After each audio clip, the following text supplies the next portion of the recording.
औज़ुबिल्लाहि मिनश्शैतानिर्रजीम बिस्मिल्लाहिर्रहमानिर्रहीम। मुअज़्ज़ज़ नाज़रीन, अस्सलामु अलैकुम वरहमतुल्लाहि वबरकातुहू।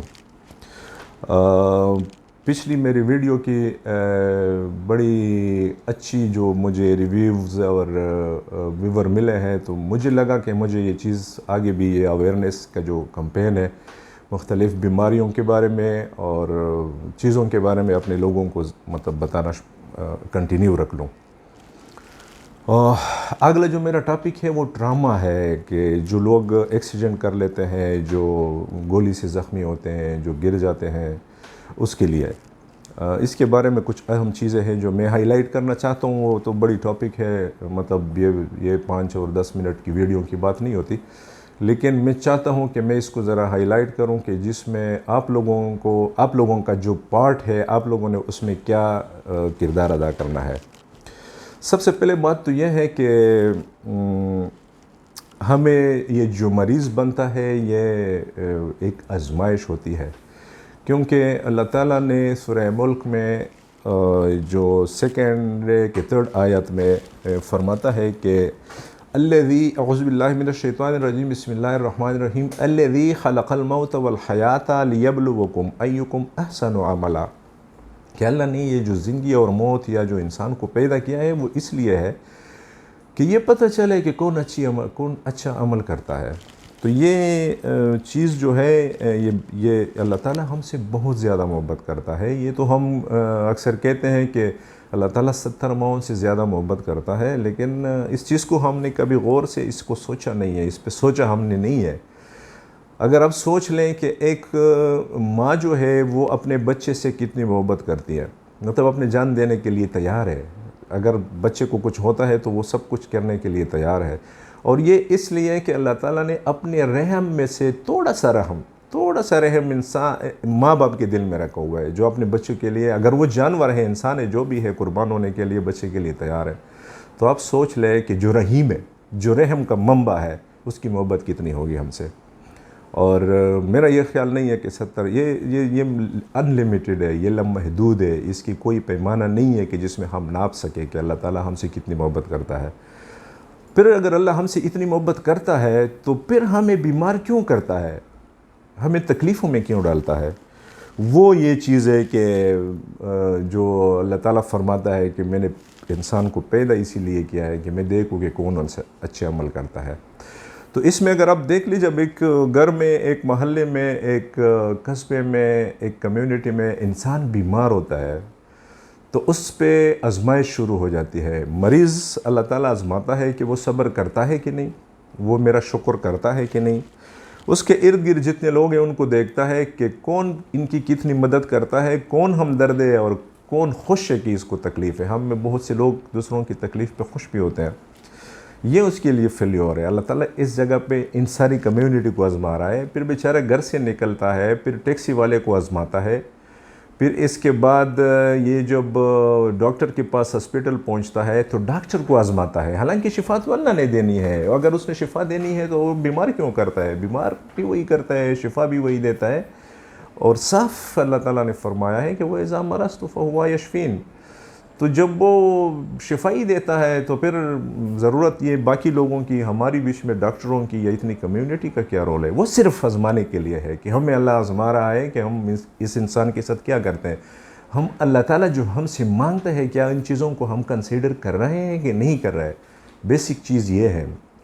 तो चीज़ यह है कि यह सिर्फ डॉक्टर की ज़िम्मेदारी नहीं है कि आप मरीज़ गया है और डॉक्टर ने उसके साथ ज़्यादती की और जुल्म की, नहीं, पूरी कम्युनिटी की ज़िम्मेदारी है। टैक्सी वाले की ज़िम्मेदारी है कि वो जो किराया है वो ले ले या उसके साथ एहसान कर ले। ये ना हो कि देख ले कि यार तकलीफ़ में है तो इससे ज़्यादा ले लो। अगर डॉक्टर को मतलब देखता है कि कोई उसको और डॉक्टर नहीं मिल रहा, मेरे पास आया है और ऐसे हालात हैं तो मैं अभी डबल पैसे ले लूँ। इसी तरह मेडिकल स्टोर वाला है, इसी तरह लेबॉर्ट्री वाला है, हर एक को अल्लाह ताला उसमें आजमाता है और उसी में उससे हिसाब लिया जाएगा। मुझसे, मेरे मरीज़ों में हिसाब लिया जाएगा। बाकी इसका हिसाब मेरे से नहीं होता कि ये मरीज़ ठीक हुआ या नहीं हुआ।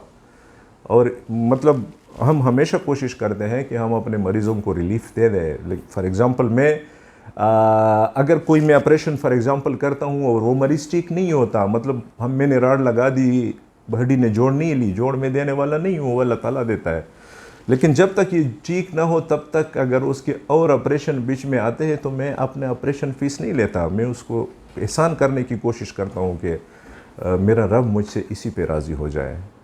तो ये जो चीज़ें हैं ये सिर्फ़ एक पार्ट पे नहीं है, ये सब हर किसी के लिए है। जिस तरह मेरे पास एक दिन ओपीडी में अस्पताल में एक मरीज़ आई, तो वो उस बड़ी गरीब किस्म की थी और वो कह रही थी कि डॉक्टर साहब मेरा तो मतलब औकात इतने नहीं है कि मैं डबगरी जाके किसी डॉक्टर को फ़ीस पे अपना आप दिखा दूँ।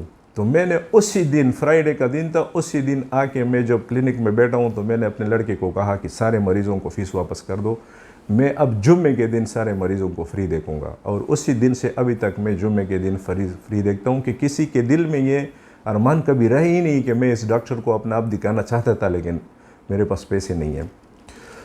तो जो मेन टॉपिक है उसकी तरफ आते हैं। ट्रॉमा जो है ये सबसे बड़ा मसला है हमारे कम्युनिटी का। हम बहुत ज़्यादा पैसा दिल की बीमारियों पे, कैंसर के और इन चीज़ों पे हुकूमत भी लगा रही है, बहुत ज़्यादा इस पे लग रहा है, लेकिन वो लोग प्रोडक्टिव नहीं है। दिल का मरीज़ बेचारा या कैंसर का मरीज़ या गुर्दे जो उनके फेल हो गए और ट्रांसप्लांट कर दी, वो बेचारा प्रोडक्टिव नहीं है कम्युनिटी के लिए, वो डिपेंडेंट हो जाता है, वो और लोग उसको सपोर्ट करते हैं।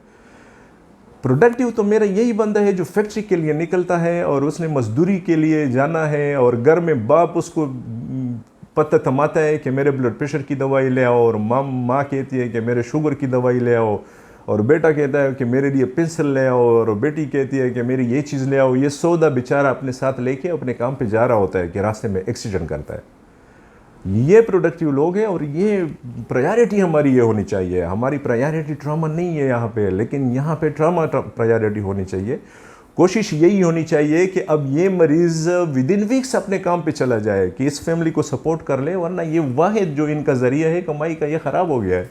इसके लिए बहुत ज़्यादा मतलब सोच विचार की वो है। और ये मेरे ख्याल में इम्पॉर्टेंट चीज़ है कि ये कम से कम ये जो यंग बंदा है जो आता है, या किसी का बच्चा है न समझे 17-18 साल की उम्र का जवान बंदा है, मोटरसाइकिल पे तेज़ चला रहा है या जो भी कर रहा है, वो न समझे, उसके पीछे उसका बाप का सहारा है, ये बेचारा मजदूर ना हो, ये मतलब ये जल्दी ठीक हो और अपने काम पे चला जाए, अपनी स्टडीज़ कंटिन्यू रख ले और उसकी फ्यूचर ख़राब ना हो।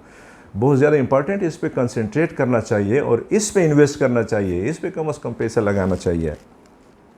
लेकिन हमारे यहाँ इसके उल्टा है, जो लोग प्रोडक्टिव नहीं है उस पे तो ज़्यादा लग रहा है। जो प्रोडक्टिव लोग हैं उसकी फीमर ताई बोन फ्रैक्चर होते हैं तो उसके लिए सेहत कार्ड में 35,000 रुपये रखे हुए हैं, मैक्सिमम 37,000 है। 35,000 रुपये में तो अच्छा वाला राड आता है, तो उसका सारा इलाज कैसे इसमें होगा? तो बस यही सारी ये लबजब होगी, यही मतलब इसके साथ। जो दूसरी बात ये कि सेहत कार्ड में सबसे जो मेरे ख्याल में हमारे ऑर्थोपेडिक्स और ट्रामा में जो इसमें मसला है वो, बल्कि बाकी में भी, कि सेहत कार्ड में इसमें कंसल्टेंट इनरोल होने चाहिए, इसमें डॉक्टर इनरोल होने चाहिए कि ये डॉक्टर है, ये सेहत कार्ड पे इलाज कर सकते हैं, ये क्वालिफाइड है, इसकी इतनी एक्सपीरियंस है, इसके मुताबिक मतलब अपनी पैकेजेस रखने चाहिए। न कि हॉस्पिटल वाला तो बिजनेसमैन है, वो तो पैसे निकालने के चक्रों में होता है। वो मरीज़ के साथ ताल्लुक़, रिश्ता तो डॉक्टर का है। ये मरीज़ और डॉक्टर की तो फैमिली का एक वो हो जाता है। जिस तरह लोग बच्चे बढ़ाने के चक्कर में होते हैं, फैमिली बढ़ाते हैं कि मेरे बच्चे हो, इसी तरह डॉक्टर कोशिश करता है कि मेरे मरीज़ बढ़े, वो उसकी फैमिली है, वो चाहता है कि मेरे मरीज़ को रिलीफ हो और वो ठीक हो।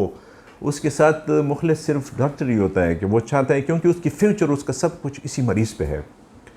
तो ये जो चीज़ चल रही है कि हम जाते हैं और मतलब ये जो सेहत कार्ड पे आजकल जो इलाज हो रहा है उसमें हैरानी मुझे ये होती है कि मेरे पास हर हफ्ते कॉम्प्लिकेशन आते हैं, बहुत ज़्यादा कॉम्प्लिकेशन आ रहे हैं। और जब मैं मरीज़ से पूछता हूँ कि आपका ऑपरेशन किस डॉक्टर ने किया है, तो उस बेचारे को डॉक्टर का पता नहीं होता कि किसने किया है। वो मुझे अस्पताल बताता है कि फ़लाने अस्पताल में हुआ है। हालांकि ये सेहत कार्ड के पैसे कोई खैरात के पैसे नहीं है, यही टैक्स के आपके पैसे हैं, इसी को इंश्योरेंस कंपनी में दे दिया गया हुआ है। ये आपके पैसे हैं, ये आपका हक है, ये आपने पूछना है कि कौन मेरा ऑपरेशन करेगा, कौन सा डॉक्टर है। और फिर जब डॉक्टर का आपको पता चले तो फिर उसकी कम से कम थोड़ी सी ये पूछगछ कर लें कि ये डॉक्टर ये जो काम करेंगे इसमें इसकी कितनी एक्सपीरियंस है। ये तो ना हो कि आपका मरीज़ है और कल ख़राब हो, कॉम्प्लिकेशन हो जाए तो हड्डी की कॉम्प्लिकेशन तो सालों में ठीक नहीं होती। ये अब ट्रॉमा में पहला अटैम्प्ट जो होता है, सबसे जो पहला ऑपरेशन है, वही गोल्डन टाइम है, और वो अगर प्रॉपर हो गया है तो ये बंदा हफ्ते 2 में अपने काम पे चला जाएगा। अगर कॉम्प्लिकेट हो गया, ख़राब हो गया, तो वो बेचारा साल लग जाते हैं कि वो अपने उस कॉम्प्लिकेशन के ट्रीट करने में, और बहुत ज़्यादा वेस्टेज ऑफ मनी हो जाती है। उसकी अपना मतलब जॉब निकल जाता है, जॉब से हाथ धो बैठता है, और साथ कोई सपोर्ट वाला भी नहीं होता, क्योंकि यंग लोग हैं, फैमिली तो यही सपोर्ट करते हैं। तो मेरा जो ट्रॉमा के बारे में सबसे बड़ा मैसेज है, उसको ज़रा लाइट ना ले कि एक्सीडेंट कर लिया है और लेके गए हो और बस ऑपरेशन हो गया है, और ऐसे नहीं है। हमारे इसमें एक हड्डी के एक जब हड्डी टूटती है तो उसके 10 किस्म के ऑपरेशन होते हैं, और उसमें मुख्तलिफ़ किस्म के राड, जो हम इम्प्लांट्स कहते हैं, इम्प्लांट्स लगते हैं।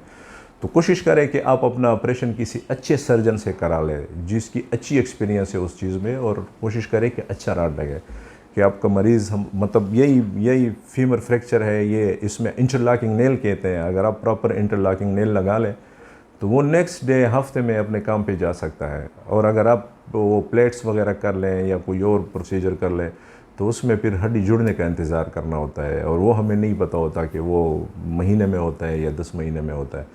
तो सबसे ज़रूरी बात यह है कि आप जो पहला अटैम्प्ट आपका जो ऑपरेशन का है वो किसी ऐसी जगह में है कि वही गोल्डन हो, और उसी में अल्लाह ताला उनको शिफा दे दे।